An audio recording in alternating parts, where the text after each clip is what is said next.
I watched the best movie of 2025 and Snow White. So I think I'm a bit of a special viewer for this film because I don't think I've ever seen whatever the original Snow White is supposed to be. There's like a dozen different versions that pop up when you look it up. I'm assuming it's the one from 1937, or maybe it's this one. Snow White and the Seven Perverts. These are the worst screenshots of anything I've ever looked at. The extent of my knowledge going into this movie was, I know that Snow White eats an apple and dies, and then doesn't die. I have no nostalgia for this movie. I have nothing to compare it to. So, I think we just skip straight to the money shot here. This movie is just kind of nothing. What is this supposed to bring to the table exactly? Like, I'm looking at $240 to $270 million for what? Just such a genuine question. For what? I don't get the reason. And this also isn't coming from, all the live action Disney remakes are all bad. I don't really care, firstly, at all. And Aladdin was fine.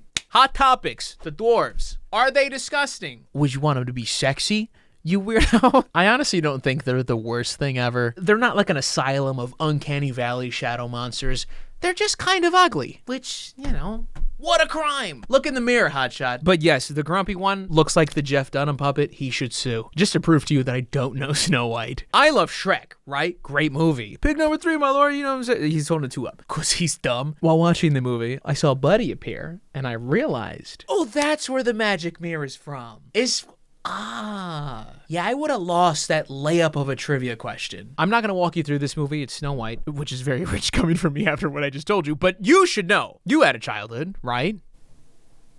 Oh, I'm sorry. I didn't mean to bring that up. Today's sponsor is Raycon. Raycon's everyday earbuds are the perfect gift for yourself and mom when she's busy and trying to ignore you because, let's face it, you're not the favorite. Their latest model is better than ever with a 32-hour battery life and multi-point connectivity that'll let her pair 2 devices at once, no struggle required. And with Raycon's quick charge function, just 10 minutes of charging yields 90 minutes of battery. They're sweat and water resistant, so they're perfect for the gains. And because of that, I personally use them for my late night at-home workout, so I'm not blasting music in the dead of the night. And the active noise cancellation is perfect for shutting everything out and just vibing. Just hit this and all of a sudden I can't hear my dogs barking that are currently barking at probably every squirrel within a 5-mile radius. 30-day happiness guarantee return policy, no questions asked. Go to buyraycon.com/MrGDubs to get 20% off site-wide, brought to you by Raycon. And thank you, Raycon, for sponsoring this video. Can I just tell you my notes? Gal Gadot is in this movie. And Gal, no offense, I did not know that was you until the credits played at the end of the movie. And also still writing that same no offense, I thought she was pretty bad in the beginning of the movie. Distractingly bad in the beginning of the movie. No. Like, I know she's supposed to be this overacty evil queen, but I don't even think she was good at that. It got better as the movie went on. It was just hard to focus. I also like the narration when she's introduced into the story, because she walks in doing magic and shit, seducing the king, and they're like, but she wasn't what she appeared. She was actually evil. She looked pretty evil. That was kind of her whole thing when she walked in. There was a scene where Snow White was talking to a squirrel, and then the squirrel looked at her, cocked its head, and then my mind said, princess. But the squirrel doesn't speak. I thought that was going to be like her donkey. Nope, just talking animals. Only child.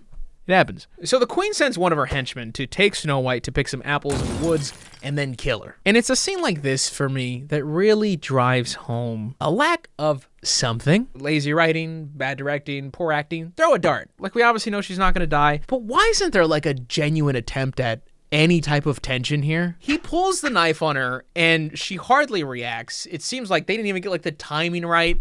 She's just standing there. Why?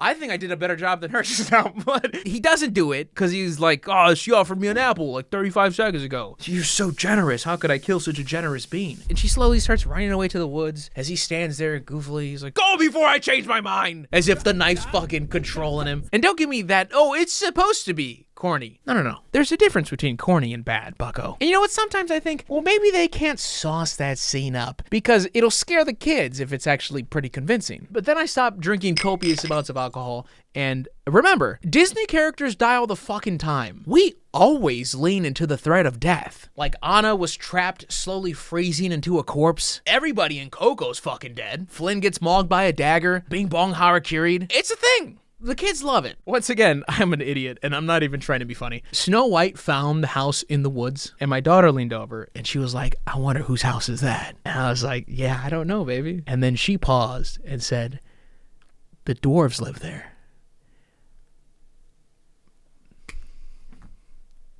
There are dwarves in this movie. I had forgotten about them up until that point. It had nothing to do with the movie. It's just me not knowing the fucking story. I guess the music matters in the live action remakes, right? I think the music was mostly forgettable. The song All Is Fair that the Queen sings, the cadence kind of reminded me of like just a worse version of Prince Ali, which was really sad because I would have just been rather listening to that. Princess Problems was fine.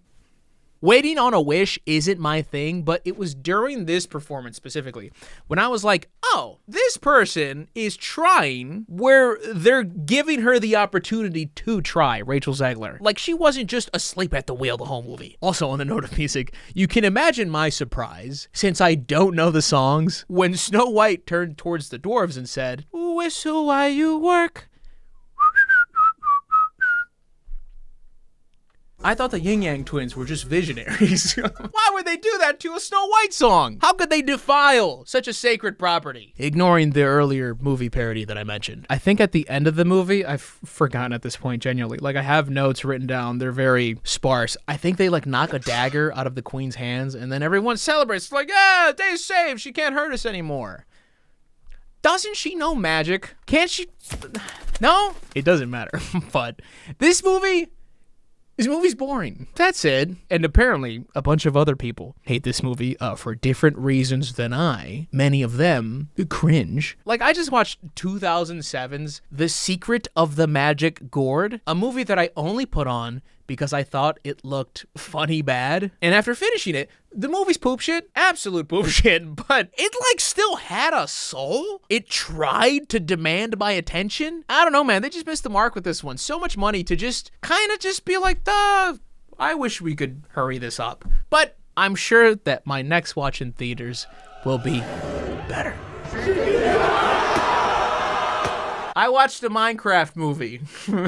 Same way I didn't watch Snow White, I don't play Minecraft. All I know about Minecraft is what I learned about back when Dream was being accused of cheating a speedrun. That's about it. And for the longest time, this movie was being built up to be an absolute train wreck. The epitome of cringe. And I'm sure there are many people who are still echoing that sentiment after watching it. However, I am here to tell you, I don't think the movie was that bad. Especially comparing it directly to Snow White. Leagues better. Sorry to pull out the fucking Costanza on you, but it's just, this movie's not that bad, especially coming from Snow White. Speaking of coming from Snow White, back to the parody from up above.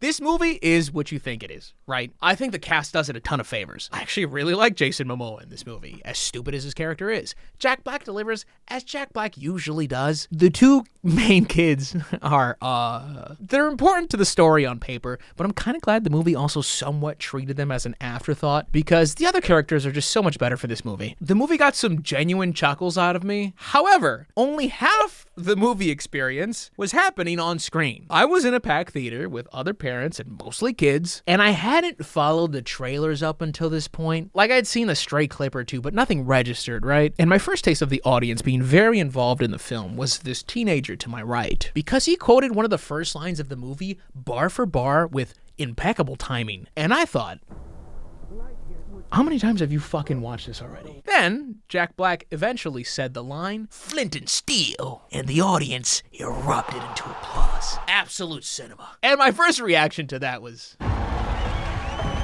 right. Then shortly after that, Jack Black said, the nether.